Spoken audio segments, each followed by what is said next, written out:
Ketika kita ingin membuka usaha, seringkali kita ngerasa ragu dan takut, terlebih kalau berhadapan dengan perpajakan. Mungkin aja kita akan bertanya-tanya, apakah pajak akan membuat kita sulit dalam mengembangkan bisnis ke depannya atau semacamnya. Dan ternyata negara memberikan keringanan loh untuk para pengusaha yang baru memulai usahanya. Nah, video ini ditujukan untuk memberikan gambaran mengenai perpajakan untuk kalian yang ingin bergelut di dunia usaha, sehingga dapat mempersiapkan diri dalam melaksanakan salah satu kewajiban warga negara. Untuk itu, mari kita bahas bagaimana pelakuan pajak untuk orang pribadi pelaku UMKM. Sebelum kita bahas pelakuan pajaknya, kita harus tahu apa itu UMKM. UMKM adalah singkatan dari usaha mikro, kecil, dan menengah. Kriteria yang termasuk dalamnya telah diatur di Undang-Undang Nomor 20 Tahun 2008 tentang UMKM sebagai berikut. Meskipun dalam peraturan perundang-undangan perpajakan dan turunannya tidak disebut secara gamblang istilah pajak UMKM, tetapi dijelaskan perbedaan perlakuan perpajakan untuk peredaran bruto tertentu. Batas peredaran bruto saat ini diatur di dalam Peraturan Pemerintah Nomor 23 Tahun 2018, sebagaimana telah diubah dengan Peraturan Pemerintah Nomor 55 Tahun 2002.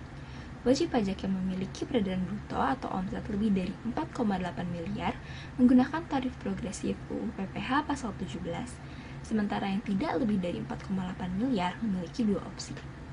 Yang pertama, mereka boleh memilih untuk menggunakan ketentuan umum pajak penghasilan, yaitu tarif PPH progresif pasal 17, namun wajib pajak harus membuat surat permohonan yang dikirim kepada Kepala Kantor Pelayanan Pajak tempat usaha terdaftar yang dapat diajukan saat berdirinya usaha atau maksimal akhir tahun sebelumnya. Misalnya tahun pajak 2024, maka perlu diajukan maksimal pada 31 Desember 2023. Pilihan yang kedua adalah memanfaatkan skema tarif PPh final 0,5%. PPh final diatur dalam Undang-Undang Pajak Penghasilan Pasal 4 Ayat 2. Terkait hal ini telah disebutkan di huruf E. Karakter PPh final yang pertama yaitu penghasilan tidak dapat digabung dengan penghasilan lain. Jadi penghasilan usaha ini ya penghasilan usaha aja, nggak bisa digabung dengan penghasilan lain seperti penghasilan sewa atau semacamnya. Yang kedua, tidak dapat menjadi kredit pajak. Pajak penghasilan final setelah dibayarkan tidak dapat menjadi pengurang dalam menghitung PPh terutang di akhir tahun. Yang ketiga, biaya yang digunakan untuk memperoleh penghasilan ini juga tidak bisa menjadi pengurang dalam menghitung PPh. Sehingga dasar pengenaan pajaknya adalah peredaran bruto, tidak seperti tarif progresif yang dasar pengenaan pajaknya adalah penghasilan neto. Itu artinya dalam menghitung PPh final akan lebih mudah dibandingkan dengan tarif progresif. Tapi sayangnya, kita tidak bisa menggunakan tarif final ini selamanya. Ada batasan waktu. Untuk wajib pajak orang pribadi sendiri, jangka waktunya adalah 7 tahun. Untuk usaha yang terdaftar sebelum tahun 2018, tarif PPh final hanya dapat digunakan hingga tahun 2024. Namun, untuk yang terdaftar setelah berlakunya peraturan pemerintah, maka berlaku dari tahun terdaftarnya usaha saja. Misal usaha terdaftar di tahun 2020, maka tarif PPh final dapat digunakan hingga tahun 2026 saja.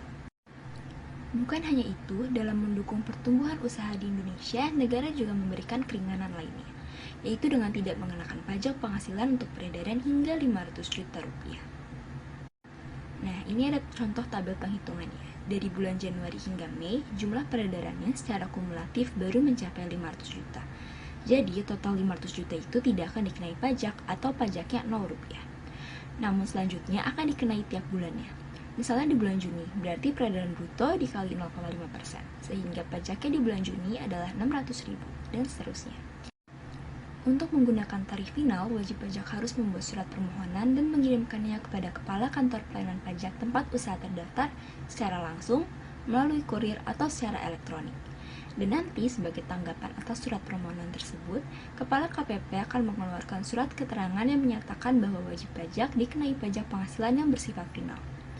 Kemudian, wajib pajak dalam membayar pajak bisa disetor sendiri oleh wajib pajak itu melalui teller atau melalui mobile banking pada bank persepsi atau pos persepsi. Penyetoran dilakukan paling lambat pada tanggal 15 bulan berikutnya setelah masa pajak berakhir. Misalnya, untuk masa pajak bulan Juni, maka maksimal disetor pada 15 Juli. Ada pula kasus di mana pajaknya dipotong atau dipungut, yaitu ketika wajib pajak melakukan transaksi dengan pihak yang ditunjuk sebagai pemotong atau pemungut pajak penghasilan. Tetapi tetap, untuk penghasilan di bawah 500 juta rupiah masih tidak dikenai pajak. Wajib pajak harus mengeluarkan surat pernyataan yang menyatakan bahwa peredarannya tidak melebihi 500 juta. Karena PPh final ini disetor tiap bulannya, maka perlu juga dilaporkan tiap bulan, atau dilaporkannya dengan surat pemberitahuan masa unifikasi paling lambat tanggal 20 bulan berikutnya. Namun, PMK nomor 164 tahun 2023 memberikan kemudahan lagi. Dalam PMK ini disebutkan bahwa wajib pajak yang telah melakukan penyetoran PPh dan telah mendapatkan validasi dengan NTPN atau nomor transaksi penerima negara dianggap telah menyampaikan SPT masa PPh unifikasi, sehingga mereka tidak perlu menyampaikan SPT masa PPh unifikasinya lagi. Selain SPT masa, PMK nomor 164 tahun 2023 juga menyebutkan wajib pajak yang dikenai pajak penghasilan harus menyampaikan SPT tahunan dengan melampirkan laporan rincian peredaran bruto. Nah, setelah semua penjelasan tadi, mungkin akan timbul pertanyaan seperti bagaimana jika peredaran bruto telah melebihi 4,8 miliar di dalam tahun berjalan? Misalnya tahun pajak 2024, sudah mengajukan permohonan untuk dikenai pajak penghasilan final dan telah disetujui oleh KPP.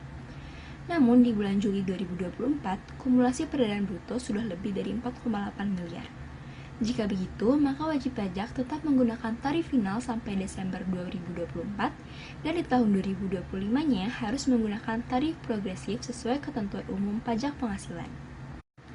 Lalu bagaimana juga jika sudah lewat dari jangka waktu 7 tahun, tapi peredaran dalam 1 tahunnya masih belum melebihi 4,8 miliar? Maka wajib pajak menggunakan tarif sesuai ketentuan umum pajak penghasilan. Tapi wajib pajak juga bisa memanfaatkan norma penghitungan penghasilan neto agar kewajiban berpajakannya tidak terlalu berat. Oke, mungkin sekian aja video ini. Semoga membantu. Terima kasih.